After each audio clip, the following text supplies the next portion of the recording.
평택에 자가로 거주하고 있는데요. 네.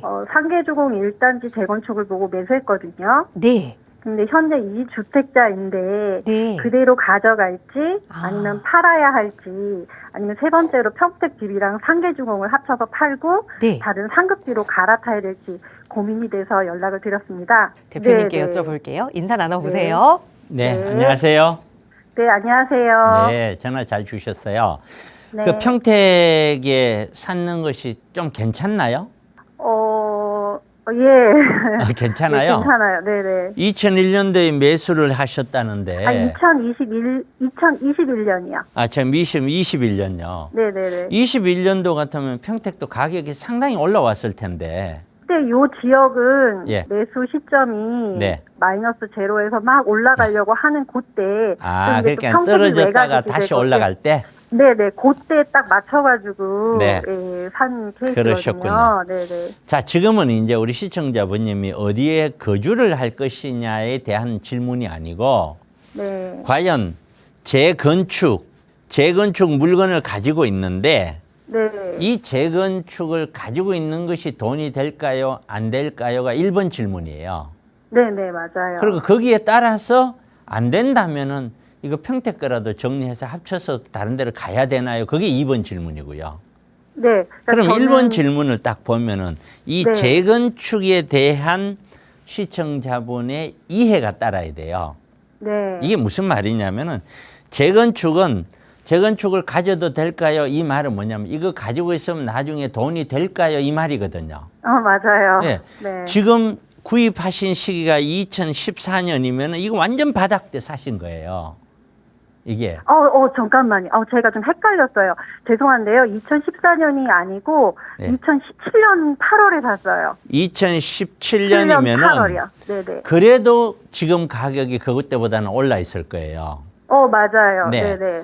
제 개인적으로는 2019년 연저리부터는 아파트 사지 마십시오, 재개발 사지 마십시오라고 얘기했던 거거든요, 제가. 네네네. 왜냐하면은 그 뒤로 올라가는 거는 금방 떨어진다고 제가 생각했기 때문에 네. 17년까지는 저도 재개발, 재건축 물건을 사줬어요. 많은 분들에게 네. 보내드렸고. 그렇기 때문에 지금 구입을 하셨던 2017년에 네. 구입을 했기 때문에 아직은 플러스예요.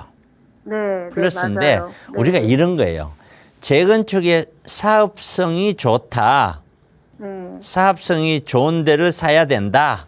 네. 이 말이 뭐냐면은 이걸 살 때 투자금 있잖아요. 네.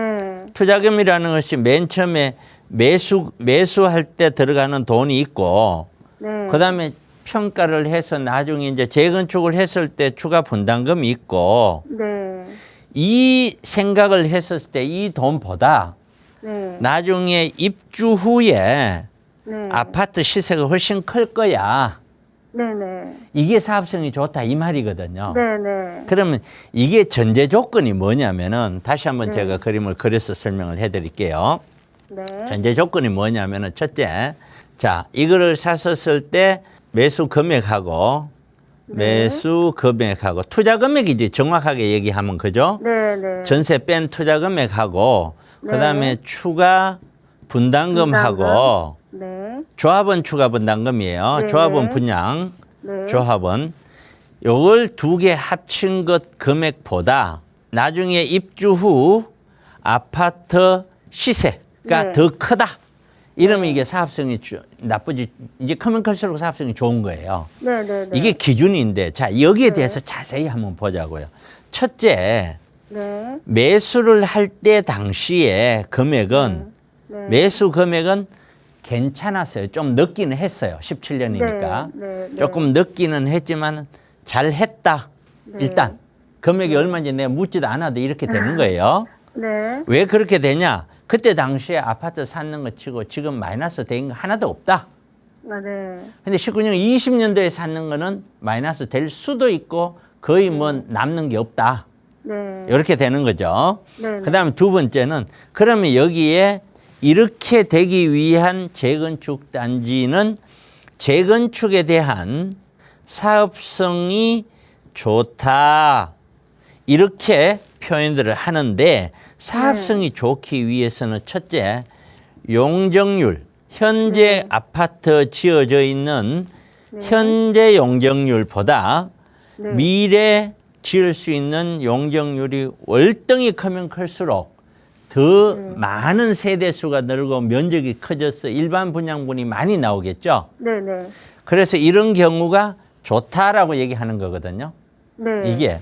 그다음에 두 번째는 어떤 경우냐면은 이걸 전제 조건으로 깔더라도 네. 여기에 세대 숫자가 네. 그러니까 정의해서 세대 숫자라기보다는 세대 평형, 네. 평형이 현재 네. 대형 평형 중심의 단지냐, 아, 현재 네. 소형 평형 중심의 단지냐, 네. 여기에 따라서 또 달라진다. 네. 쉽게 얘기해서 네. 옆에 있는 위에 있는 상계주공 5단지를 제가 계속해서 예를 드는데 네. 상계주공 5단지는 11평으로 구성이 돼 있어요. 네. 그런데 면적이 엄청 크고 사업성은 여기보다 용적률은 더 낮아. 네네. 그러면은 얼마나 많이 짓겠어요. 그죠? 네. 그런데 그 조합원들이 11평을 가지고 있는 조합원들이 재건축을 해서 11평을 가져가기를 원치 않잖아요. 네, 그렇죠. 그러면 그분들도 다 25평, 30평을 원하잖아요. 네. 그럼 25평, 30평을 지었을 경우에 다른 사람에게 팔 수 있는 일반 분양 물건이 나오느냐? 네. 거의 안 나온다는 거예요. 네. 왜냐하면은 현재 작은 세대수로 구성되어 있는데 그분들을 네. 다 넓혀서 줘야 되잖아요. 네네, 맞아요. 원래 네네. 평수가 30평대로 구성되어 있는 상태에서 용적률이 좋으면은 세대가 네. 늘어나서 그거 일반인에게 팔면 되잖아요. 네네네. 그게 안 된다는 거야. 그러면은 기본적인 이론적으로는 눈으로 보면은 용적률 괜찮네 들어가지 않냐. 용적률은 기본적으로 괜찮아야 되고 그 뒤에 숨어 있는 것이 바로 이 세대를 봐야 된다는 거예요. 네. 그런데 이 단지를 보면 이 단지도 소형 평수 위주죠. 네, 맞아요. 근데 사업성은 다른 데보다 상계주공 5단지보다는 더 높지만 네. 그래도 그럼 사업성이 상당히 괜찮다라고 보는데 작은 세대들이야. 네네. 자, 그러면 이게 일반 분양이 몇 개나 나올까라는 거예요. 네. 이거는 몇 개 나온다라고 얘기하기가 어려운 게 왜냐하면 여기 대고도 25평, 30평, 40평대를 짓기를 원할 거 아니에요. 네네네. 주민들이 만약에 그렇게 간다면 이것 역시 일반 분양 물량 자체가 별로 안 나올 가능성이 높아요. 네. 자, 그러면은 네. 주민들은 어떻게 되냐면 일반 분양이 안 나오면은 그럼 사업성이 없느냐? 그렇지 않아요. 일반 분양이 안 나오면은 주민들은 돈을 더 많이 내는 거예요. 네네. 공사비니 뭐니 이런 걸 다 내야 돼. 네. 네네. 그런데 그거 내고도 더 많이 올라가 버리면은 그건 사업성이 있는 거예요. 네. 자, 그러면 이제 한번 따져보죠. 지금 현재 갖고 있는 게 몇 평이에요? 18평이요. 자, 18평인데 지금 대충 시세가 얼마예요? 지금은 4억 초반. 자, 4억이라고 네. 쳐요. 네, 네. 자, 얘를 본인이 이제 받고 싶을 때 한 30평대 뭐 33평 이런 걸 받고 싶다 이 말이에요. 예를 들어서 설명하는 거예요. 네. 그럼 18평에서 33평 가기 위해서 다른 사람한테 팔 물건이 만약에 별로 없다면 네. 내가 돈을 다 내야 되잖아요. 네. 자, 그러면 이 정도 평수 넓혀가는데 추가 부담금이 얼마로 갈 거냐는 얘기예요. 네. 이게. 자, 지금 현재 공사비가 워낙 높잖아요. 네네. 지금 현재 서울시내는 어떤 현상이 있냐면은 그래 원래대로 같으면은 너는 돈 더 갈 필요 없고 내가 30평을 네가 가는데 돈 안 내도 돼. 네네. 이런 단지가 재건축을 시작을 했는데 공사비가 올라서 지금 네네. 5억에서 7억을 더 내라고 얘기 나오거든요. 네네. 맞아요. 그럼 여기 네. 되고 추가로 되는 돈 플러스 네. 그렇죠. 네. 그런 추가 부담금 플러스 공사비까지 합쳐보면 이 추가 부담금은 상당 이게 5, 6억이 아니라는 거예요. 제가 판단했을 때는 7, 8억 이상이 될 수 있다는 거예요. 네. 그러면 이 사는 사람 입장에서 4억 플러스 7, 8억 가버리면 12억이 될 수 있다는 거예요. 네. 그럼 이걸 샀었을 때 여기가 16억, 18억이 가면은 좀 남겠죠. 네. 그냥 이건 추측이에요. 네네. 근데 저는 그렇게까지 갈 거라고 안 본단 말이에요. 네네. 네. 그러면 사실 남는 게 별로 없잖아요. 네. 그러면 결과론적으로 갖고 있는 사람은 이 공사비가 다운이 될 시기까지 계속 기다렸다가 네. 사업성이 좋아지는 걸 기다릴 거냐? 네.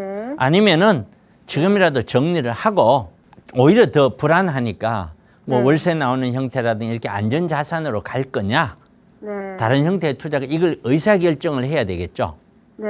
그 의사결정 자체가 굉장히 어렵지만은 다시 정리하면은 이 아파트는 이론적으로는 사업성이 나오지만 네. 그러나 현실적으로 들어갈 때 너무 소형 평수 중심이라 네. 현재 가격, 그래서 가격이 얘는 재건축인데도 불구하고 많이 떨어지는 거예요.